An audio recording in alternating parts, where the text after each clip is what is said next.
According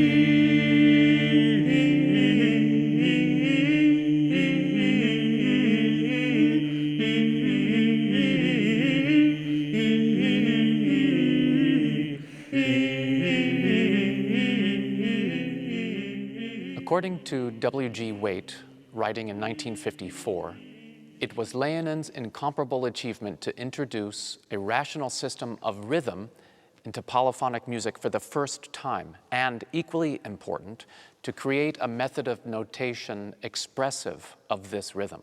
Last time we discussed plain chant. This time, we're going to understand organum. Organum is a general term for polyphony from the 9th through the 13th century, with at least one voice added to an existing plain chant melody. Musica Enchiriadis, or the Handbook of Music, is a 9th century Frankish treatise. Together with the Musica Enchiriadis, or commentary on the handbook, two basic types of polyphony are established. One in which a voice holds a drone while the other above it sings the plain chant. The other type is where the added voice, rather than a drone, moves in parallel motion with the pre-existing chant, sung either a fourth, fifth, or octave below. These consonance intervals were called symphonia by the Greeks. It is vitally important to realize that though we now have polyphony, we still do not yet have rhythmic notation, for these treatises relied on the musician's knowledge of chant and merely described in prose how to improvise the other voices. Have you ever heard of the phrase, theory follows practice? Well, it's almost certainly the case that some Frankish medieval musicians were already singing polyphonically as part of their oral tradition, and someone later simply wrote down the practice. So let's briefly introduce the different types of organum. Organum purum is the simplest or purest form, which has one voice sustaining very long-held notes based on chant. The voice added to this pre-existing chant is called the duplum. So sometimes this is actually called organum duplum. The Liber Magnus Organi, said to be composed by Léonin, is a cycle of organum purum settings of the responsorial chants of the Mass and office for the liturgical year. Organum triplum is 3 voices and consists of the tenor, the principal sustained note voice, plus 2 additional voices, the highest of which is the triplum. By the way, tenor in Latin means to hold. The duplum and triplum are very similar and interact with each other. Organum quadruplum, same thing, just with a 4th voice. Beyond a drone or parallel motion, this practice of polyphony eventually included contrary motion, where voices diverge and come back together. But what governed how these voices would move rhythmically? I just quoted W.G. Waite at the beginning of this episode, and I would like to bring that back now.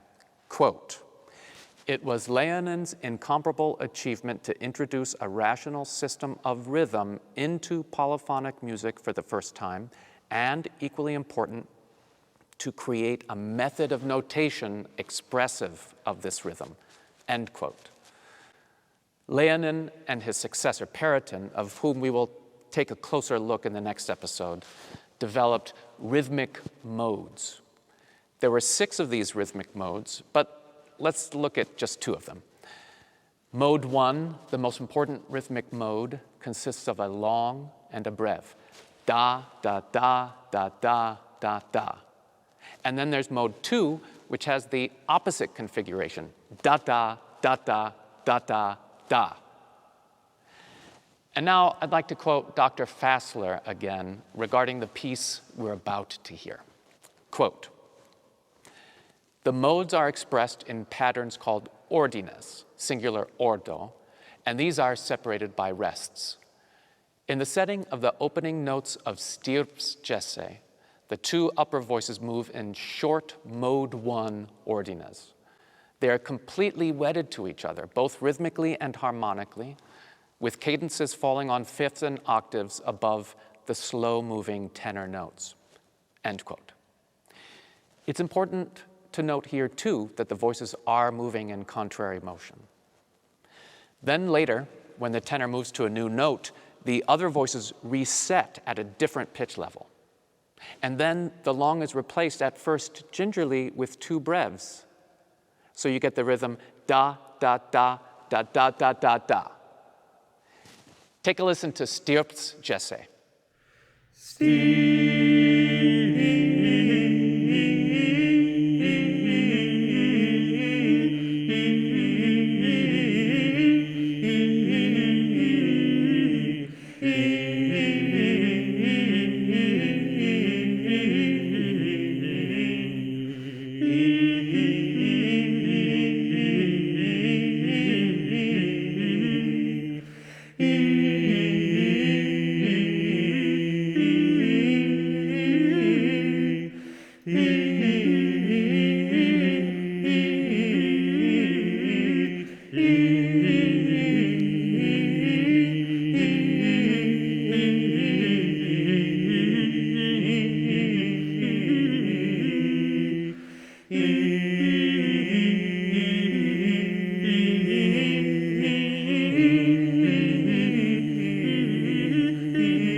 One of the things that Dr. Fassler has taught us is that medieval texts are profoundly intertextual. Texts and music are interdependent. They speak to each other and therefore have larger meaning. Let's turn it over now to Chris to delve deeper into this. In this episode, we encounter a second work called Stirps Jesse. We first discussed a 10th century monophonic chant by Fulbert of Chartres in episode 2. And now we are discussing a 13th century organum version of the text. Many other medieval musicians composed music to this text as well, so this gives us a good opportunity to discuss intertextuality in medieval music. When Andy and I first met Professor Fassler, she explained to us that medieval music is, quote, profoundly intertextual, unquote. And throughout her book, Music in the Medieval West, Professor Fassler demonstrates intertextuality in and between many medieval works. So what does intertextuality mean? In short, intertextuality means that one text derives part of its meaning in relationship to another text. It can do this through figures such as allusion, quotation, translation, and parody. There's a whole body of modern literary criticism on this topic, and this practice has existed pretty much since we've had texts. The Iliad is woven from the stuff of oral poems and mythology, the Odyssey invokes the Iliad, the Aeneid is built on both, etc. But texts, in modern theory, don't need to be words. Music, images, artworks, films, recordings, and architecture can all be considered texts. For an illustration, let's turn to Chartres Cathedral, just to the southwest of Paris. The cathedral is now a UNESCO World Heritage Site and is known as perhaps the best fully preserved Gothic cathedral. It is built at a site that has been occupied by at least 5 cathedrals since the 4th century. It demonstrates key elements of the Gothic style: the soaring heights, the thin walls supported by flying buttresses, the pointed arches, and the use of massive windows and artful light. Chartres Cathedral is known for its architectural achievements, its sculptural programs, its labyrinth, and especially for its extraordinarily well-preserved collection of 172 medieval stained glass windows with their rich colors, including Chartres' celebrated cobalt blue. Imagine the mystic power of light shining through these windows to tell stories, and what effects it had on 12th century visitors as this new architectural style made these soaring windows possible. From the time of Fulbert of Chartres around the year 1000 of the Common Era, Chartres was already recognized as a center of learning and musical composition. Long before the University of Paris or the School of Notre de Paris, there was Chartres, rich with teaching in the medieval liberal arts, with special attention to Plato's Timaeus, Pythagoras, and the mystic powers of number and proportion in the creation. In 1194, a massive fire burned down much of the existing Romanesque church, prompting the construction of a new building in the new style, known then as the Opus Francigenum, or French work, and now known as the Gothic Style. The west facade and its royal portal of the earlier church survived and was incorporated into the new Gothic structure. The sculptural program from the 12th century on this facade serves as a kind of summa, or encyclopedia of theological knowledge, including programs for the Incarnation, the Ascension, and the Last Judgment. Further to this encyclopedic program are three narrative windows, all from the 12th century, on this facade. Read from left to right inside the cathedral, these depict first the Passion of Christ, second the life of Christ, and third the genealogy of Christ, or the Stirps Jesse, which brings us back to intertextuality. We can see in this window how a visual artist plays upon the text or story of Stirps Jesse. Here you can see that story visualized by a 12th century artist. You can see how the branch produces a shoot and the shoot produces a flower, and how this growth represents the lineage from Jesse and the house of David to the Old Testament through Mary to Christ. As Dr. Fassler points out, this window had a profound intertextual relationship with the liturgy and music of Chartres Cathedral. Imagine the multimedia experience of viewing this window, and in fact the entire cathedral at that time. Light, story, structure, music, incense. In the world of the 12th century, it was a relatively clean, safe, well-lit, sacred space. The window tells a story moving upwards, and as Dr. Fassler notes, quote, "This window is governed by a kind of visual rhyme that comes from the steady repetition of elements. It seems to have a beat that relies on the symbolic power of numerical groupings, especially as it relates to the number 7, end quote. There's much more to explore about this window, about Chartres, its cathedral, and about how Gothic art embodies the thought and aesthetics of the time. You can read further in Professor Fassler's book, or check our course book linked in the comments below for other suggested reading. For now, our concern is with another place, an important Gothic cathedral that quickly became a powerful and enduring center of learning and music. Paris in the 12th century, and the school of Notre de Paris. Notre Dame is a favorite building and center of activity for musicians because of the compositions written specifically for it, because of the high quality of the architecture itself, and because of the relationship of the church to the surrounding academic culture, including the emergence of the Sorbonne in the 13th century. Ideas of theology that are being explored in that contemporary period in architecture are also being explored in music and in engagement with religious texts via this art of theology. And so we have these two-voice organum pieces that come out of the Notre Dame tradition, designed specifically for that space and for this sense of antiphonal practice of music performance, where the musicians either alternate or overlap in different cascades from different places within the space. You can hear and see and have this multi-sensory appreciation of what's going on in the windows and the flying buttresses and the stories that are painted and sculpted all around you when you perform this music. It's also important as a Marian center devoted to the Virgin Mary on the pilgrimage route between these different great cathedral urban centers across France and across Western Europe. Notre Dame, like other cathedrals like Chartres and Reims, has portals, again like the one behind me at Rockefeller Chapel, that have different stories and sculptural ideas on them to address the different audiences that would have approached from the different directions. That's a very rich part of the facade at Notre Dame.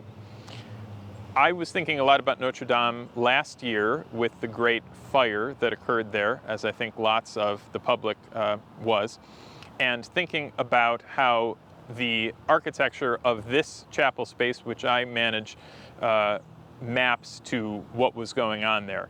I was confident early on in the fire there that the building would not be lost, and that in fact it was mainly focused on the roof because of the construction practices that I see here, and because of the fact that Notre Dame, along with many other cathedral spaces, has burned many times and has been rebuilt many times.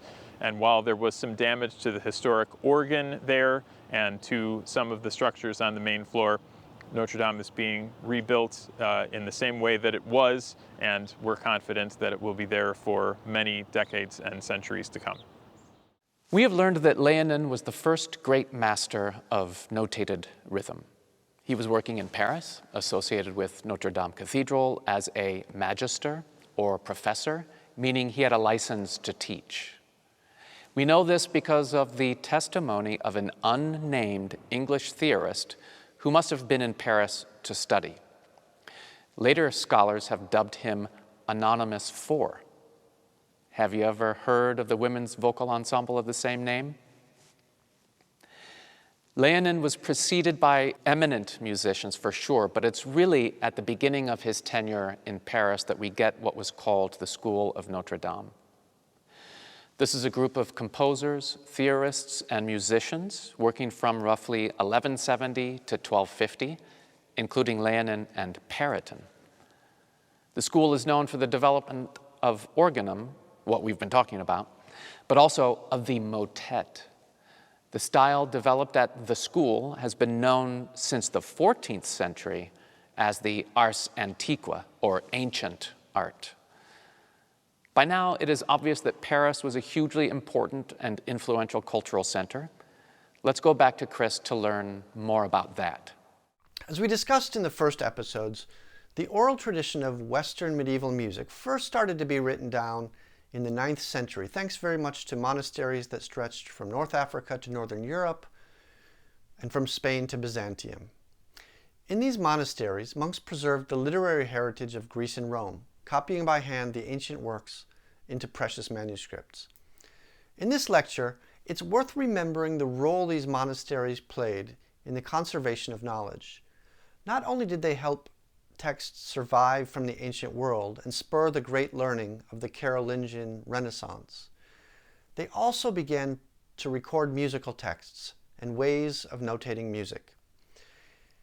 And it is this hard work of copying and recording that ultimately serves as a bridge from the organum of the 9th century Musica Enchiriadis to the innovations in the 12th century on that tradition at the School of Notre Dame de Paris. By the year 1200, Paris had grown to about 200,000 inhabitants, the largest population in Europe. It had become a true royal capital late in the 12th century, and the University of Paris came into being in 1150. It was chartered around the year 1200. Paris is considered the second oldest university after the University of Bologna, which was founded in 1088. As a political and cultural center, Paris attracted students and visitors from throughout Europe, which made for a diverse and dynamic musical environment. Also around the year 1200, at the same time as the musical innovations of the School of Notre Dame, the construction of many of the great Gothic cathedrals was in full swing.